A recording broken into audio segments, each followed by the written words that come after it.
You are listening to 52 Ways, a podcast by Scott and Christian Milford. This is how you love one another, love one another. Hey, Dad, can I slap you? Really? Like in the face? That's how you're going to start the podcast this week? Yeah. Can I? No. No, okay. You know why? Why? Because if I let you, I would have to let you slap me twice. Oh, that's a good reason. Yeah. Oh, you know what? That's what we're going to talk about today. Hey guys, welcome to 52 Ways. Welcome to the 52 Ways podcast. My name is Scott Milford. This is my son, Christian Milford, and he joins me as always here in the podcast where our purpose is really slap people in the face. It's to slap people in the face. Actually, some people might feel like that's what we're doing sometimes. Slapping. But our purpose is very simple. And I think I've got it in my head now, Christian, where I'm not going to take like 10 minutes to describe our purpose every week. But our purpose is very simple, 52 ways. And if we were going to expand that to like our secondary title, 52 ways to love one another like Jesus loved us. And that's what he told us was most important. And that's what we need to do. But I don't feel like we've ever really taken the time to study exactly how to do that. So 52 weeks in a year. So we're going to come up with 52 ways that Jesus either taught us how to love or showed us how to love one another. And we're just going to talk about it each week, and we're going to explore it. We're going to figure out, can we do that? Can we not do that? How does that apply to regular life? How does it not apply to regular life? And the other, like maybe the third sort of tag on to this is that right now we just live in a messed up, divided, politically charged, COVID pandemic, messed up world. It sucks. And it's been messed up forever, but it's just messed up maybe in a super intense way right now. And COVID and politics have driven so much of it. So our hope is that as we explore this, for you Christians that might be listening, and not like Christian Milford, like, you Jesus followers that might be. Great pun, Dad. Yeah, it's funny, dad joke. For those of you that are Christians that are listening, hopefully what we talk about here will challenge you and also give you tangible ways that you can actually put Jesus's teachings and actions into action in the way that you work with other people and deal with other people. For those of you that are not Christians out there, and I just thought about this one. Actually, I thought about it a while back, but I just thought about it again. So I'm going to share it here. For those of you that maybe are not Christians, and I would hope that at some point in our audience, we have a number of non-Christians. Maybe they're listening, trying to figure out another reason not to like Christians. But for those of you that are not Christians, here's what I want you to know. What we're going to talk about, this is what Christianity is supposed to all be about. Like, this stuff is what Jesus said was so important, and he modeled it for us and he taught it to us. So any misconception or any idea that you have about Christianity based on your experience with Christians that runs contrary to what we're going to talk about in this podcast, I'm sorry. I hate that you've had that experience dealing with Christians. But what we should, as Christians, be displaying is the types of things that we're going to talk about on this podcast, that we are talking about on this podcast. Fair enough? Fair enough. All right. So what's going on in your life, Christian? Well, oh yeah, we were going to talk about this. I play violin. Oh, yeah. Yeah, you play violin. Mm-hmm. Wait, what are we going to talk about? We're going to talk about violin, right? I don't know. What were we going to say about violin? We were going to say that I play violin. Yeah, you do play violin. Mm-hmm. And maybe we'll have you play on the podcast. Yeah, that'd be not exciting. Because Reese, my daughter Reese, we recorded her singing that original song that she and I did, Love One Another, this little snippet of it that leads into us talking. We can totally get your violin going. Yeah. Kind of, background. Yeah. And we also said that, maybe someday we'll write a book about all this stuff, and maybe someday we'll go out and speak on it. And you said, no, I don't want to speak, but you'll play violin music behind me. No, I don't have to play. You could. I don't have to play. I could just hold the violin.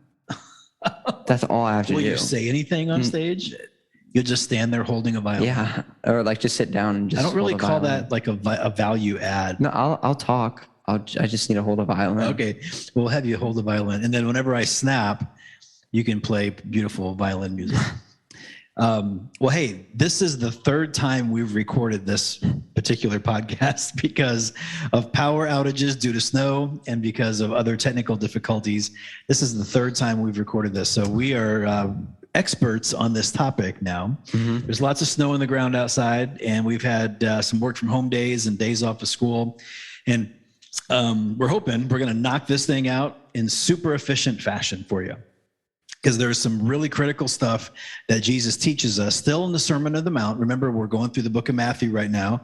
We're in chapter 5, and Jesus is in the middle of teaching to a great variety of people. Remember, the whole thing was he healed all these people, got everybody all riled up, and then he said, hey, now I'm going to give this big sermon. So we have people in the audience of all walks of life. And he's teaching a lot of things that are very contrary and very confusing, very contrary to what people were used to hearing religious teachers teach, and really confusing people. But they said that he's speaking with such authority that they're listening, and they're not just dismissing everything he says as the words of a crazy man. And what he's saying in this part, verses 38 through 48, which we're going to focus today, is another one of those where I'm sure some people were like, okay, this guy's a lunatic. We are not going to listen to this. This goes against thousands of years of teaching since the days of Moses. So I'm out. But they would be wrong, because Jesus was not wrong. Ready for this, Christian? Ready.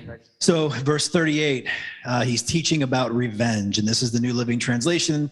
And it starts out by saying, you have heard the law that says the punishment must match the injury, an eye for an eye and a tooth for a tooth. But I say, and this is kind of typical of the Sermon on the Mount, where he's like, you've heard this, but I'm now teaching you this. Not because somebody told Jesus, but because Jesus is God, and he just knows what to say. He knows what is real and what truth is. So he says, but I say, do not resist an evil person. If someone slaps you on the right cheek, offer the other cheek also. Thus, Christian asking me if he could slap me on the cheek. Yeah. Yep. Have you ever slapped me on the cheek? No. You did kick me in the mouth once when we were messing around. What happened? I don't really remember. You don't remember? All I remember is that you got hurt. Yeah. He chipped my front tooth. Yeah. I'd look like a hillbilly right now if I hadn't gone to the dentist and gotten my tooth fixed. That foot right there chipped my front tooth. I kind of think you did it on purpose. No, never. So anyway, then it goes on, it says, if you're sued in court and your shirt is taken from you, give your coat too. If a soldier demands that you carry his gear for a mile, carry it 2 miles. Give to those who ask, and don't turn away from those who want to borrow. That's a pretty lousy court case. Yeah. We're talking about. Oh, suing for a coat. I sue you for my shirt. Yeah. Here, Yeah. How times have take changed, my coat. right? Yeah. Now it's millions of dollars. Yeah. So let's talk about this. This is so different. All right, there we go. This is so different. Is Jesus wanting us to be pushovers here? Like, if someone takes advantage of us, are we really supposed to, if we're going to love like Jesus, are we really supposed to just let people take advantage of us? No. That's what it says. But it's not true. Well, Jesus said it. But and he speaks with authority. Yeah. So the reason why I've thought about this a little while. Yeah. Well, actually, I've thought about it 3 times because we've done this 3 times. So if I were to slap you and you said, okay, now slap me on the other cheek, would I be encouraging you to sin? Right? Why? Because slapping somebody in the cheek is slapping in the cheek is sinful. Act. Yes. So if I say now slap me on the other cheek, I'm actually encouraging you to sin. Yeah. So so that's why we can know for sure that God is not telling us to do this in a completely literal state, but that does not take out the authority that is being used from this statement. Yeah. And so, I mean, I think that's a great point. And the key here, and he does this throughout the Sermon on the Mount, he's contrasting what they've always been told with sort of a raise the bar moment. One of our podcasts a couple weeks ago was called Jesus Raises the Bar, where he's raising the bar here. Where, so, in the past, eye for an eye. Wait, we have titles for these? Oh, yeah, we have titles. I had no clue. Thanks for listening to the podcast. Yeah. So. Well, I create the podcast. Well, you don't need to listen. I don't need to listen to it. It's like Pee Wee Herman. You remember his line? Yeah. I lived it. Yeah. He didn't need to see the movie. He lived it. Okay. So he's contrasting with the teaching that says an eye for an eye, a tooth for a tooth. And all the Jewish folks in the crowd, and probably others, would know that. Like, oh, right. Preach on, brother, But what really the reality is, that teaching from the Old Testament had to do with how a judge should assign out punishment. And it was less about, like, if somebody came and robbed you or killed your friend, that you could go kill him. Like, it wasn't meant to be something that, like, what's it like, martial law kind of thing, where it's like everybody's just kind of doing their own thing. This was meant to be a guideline for judges giving out punishments to criminals. Yeah. Does that sound familiar to anyone? I remember seeing people's houses where it has like these out of context verses, and it actually really does drive me crazy because most of those verses, of course, were in the New Testament. Most of those were like written to churches, and they have to do with those churches. I'm not saying that they don't have to do with us, because a lot of them do, but just read the context around it. Yeah, when you pull scripture out and just I can do all three. Like, I can do all things through God who strengthens me. Yeah, really? Yeah, that really is a pet peeve of mine. Like, what, are you going to start flying now? Well, yeah. Is it all things? Yeah. So you have to look at the context, and that's so critical in this, is to look at this context as well. So Jesus is raising the bar, and he's saying, you know what, this idea of vengeance and revenge, which is the way that Old Testament law had manifested into culture, that's really not what I want you all to do. That's not my expectation for you as my followers. My expectation is that you have a heart of forgiveness, that you have a heart of understanding, that when somebody slaps you on the cheek, you have the humility and the forgiveness in your heart to offer them the other cheek. When somebody asks you to borrow money, you don't just immediately say, no, you low life, I'm not going to loan you money. You give it to them. You're gracious about things. And then, so that's really the bar that he's setting. Christian, have you heard the phrase that George W. Bush was kind of famous for messing up? And it's really a hilarious YouTube video. Fool me once, shame on you. Fool me twice, shame on me. You nailed it. You should be president. I didn't name it. Yeah, but George W. Bush didn't. Yeah. So he got in the middle of it, and he wasn't sure, like, wait, which one is the shame go to on the first or the second whatever time? it is. He goes, you know what I'm talking about, is what he said. So I love that phrase. I mean, it makes so much sense. But the idea of it is, if somebody does something against me the first time, I'm not going to take a lot of blame for falling for it, but boy, I am not going to fall for it twice. And if I do, shame on me. But really what we're being taught here is, it's not the worst thing in the world if you give somebody room to fall. If you give somebody, if you consider that, there's probably something going on in this person's life that's leading them to do the thing that they're doing, and you don't know what that thing is. So, put yourself second, have a servant heart, and work with that person on figuring out what's going on here, is really at the heart, I think, of what this is all about. And I think that phrase is popular because it makes so much sense, because it's like, you're not going to fool me twice. And it kind of, it gets us in this high and mighty sort of, me first kind of idea. And Jesus is saying, no, it's not about me first. I, the Son of God, came here to die, to serve, even to the point of death. So the Amish thing, let's talk about the Amish thing. Amish. Do you remember the Amish shooting that happened? Amish shooting. Do you remember that story? Yeah, wasn't there an Amish shooting in like a school? Yeah, there was, like 15 or so years ago. It's brutal. A guy broke into a school, held some people hostage. Some moms got out, but the kids were left, and they ended up shooting all these kids. And it was just complete tragedy on so many levels, just awful. Then the guy killed himself before the cops could get him. And how did the cops come? Yeah, that's right. You like to poke I don't understand that. I guess they had phones in the Amish. Amish community. I don't know. I'm not sure all the rules around Amish living these days. I see Amish people that go to Six Flags and stuff. So, they have their rules, and I'm sure they follow them. I'm sure they break them once in a while, like all the rest of us. But anyway, they had a phone somewhere on the property, and they called the cops. And anyway, so the point, though, is that these moms, even though this killer killed their kids, literally, what was their response?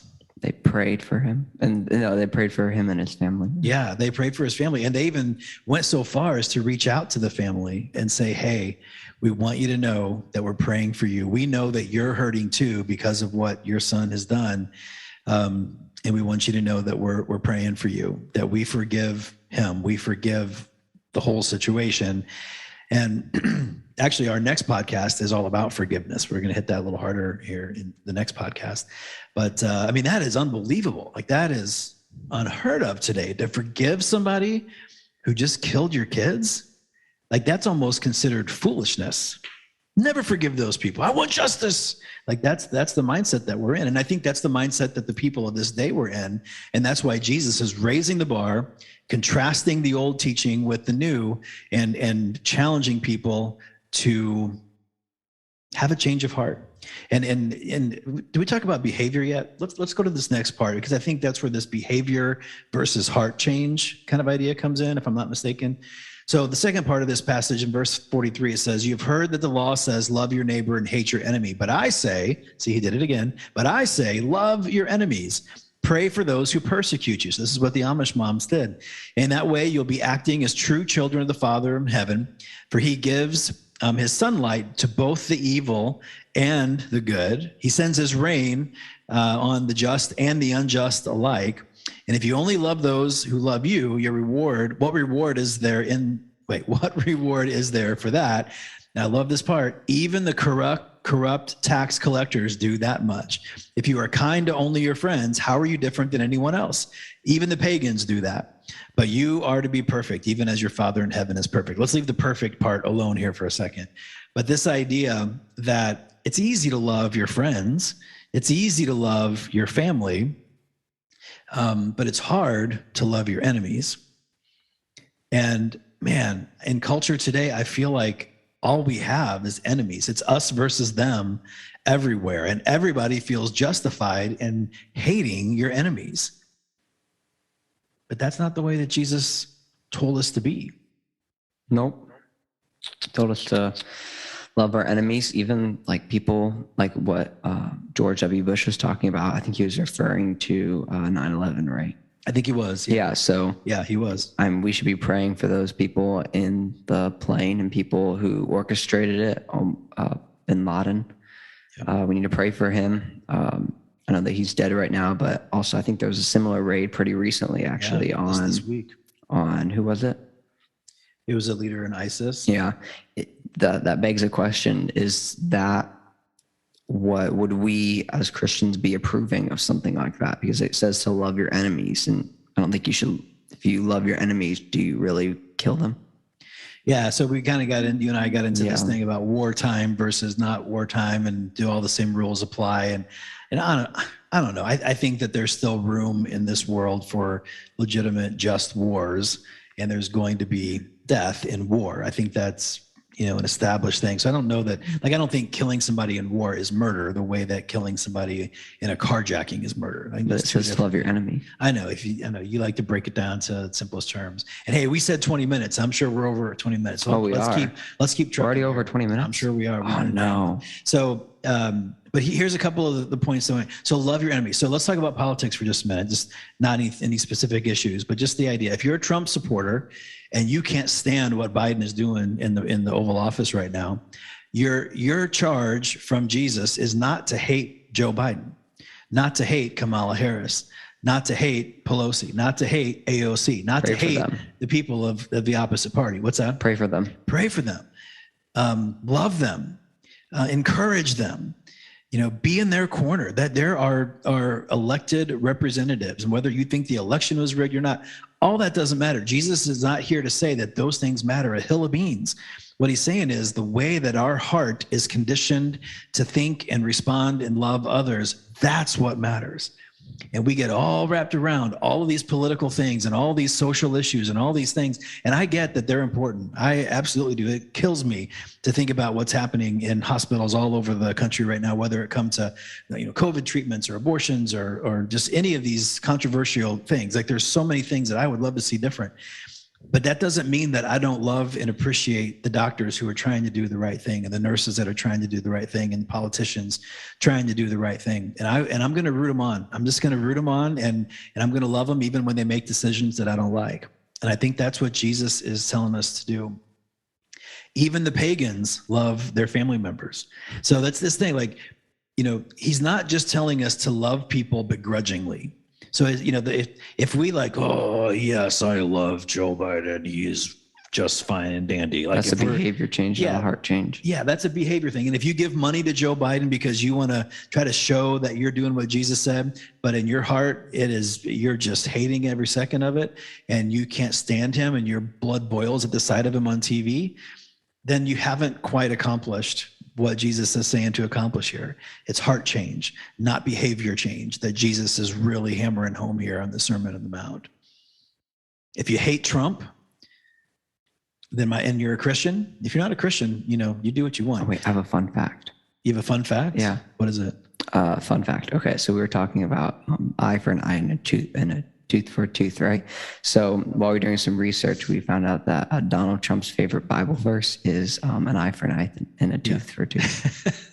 No commentary here. No commentary. But, we're done. Just a little fun fact for no one tell. So I think we've really driven home the main point here, that Jesus is raising the bar on this idea of an eye for an eye. Love your enemies. Don't be like the pagans and only love your friends and your family, but rise above that. Be like Jesus and be willing to respect and listen to and be open to those that oppose you, even when they're opposing you in the face. Don't feel like you have to just rip them to the point where they walk away whimpering, engage them in conversation, show respect to them in that moment. Don't let your emotions get the best of you. Dad, I think we're above 20 minutes. I know we are, but man, this is just so huge. I mean, we have to get better at this. And I think if we did get better at this, we would live in a much better world. The fruits of the Spirit that I think Jesus is exemplifying here are self-control, kindness, and faithfulness. And I think self-control because our emotions get the best of us in these situations. Kindness because, if we're listening and we're giving people an opportunity to connect, I think that's an act of kindness. And then faithfulness because we're just doing what Jesus is challenging us to do here. And sometimes it doesn't feel good, but we're taking action. And a lot of times with this behavior change versus heart change thing, Christian, it starts with behavior change. And then by doing it and experiencing it, it can lead to heart change. I think it can happen the other way too, where you have a heart change and then that leads to behavior change. I think it can probably work both ways. Yep. All right, man, that was the third time. And it's weird how each time it comes out different. Yeah. But I think we're good. I think we've accomplished what we needed to accomplish. Hey, be sure and like us on Apple Podcasts. Give us a review. The best thing you can do to promote this podcast is, there's two things. Review it, write something up, give us 5 stars if you like it. Give us 1 star if you don't. No, don't. Actually. And if you don't like it, then just don't. Then just don't rate it? Don't rate it. And then share it with your friends. Like if you post the link on Facebook or Instagram or Twitter, that would be one of the absolute best ways for us to get what I really believe and what Christian and I believe is some of the most important content that's not being talked about anywhere right now. So help us get the word out, and we'll see you next time.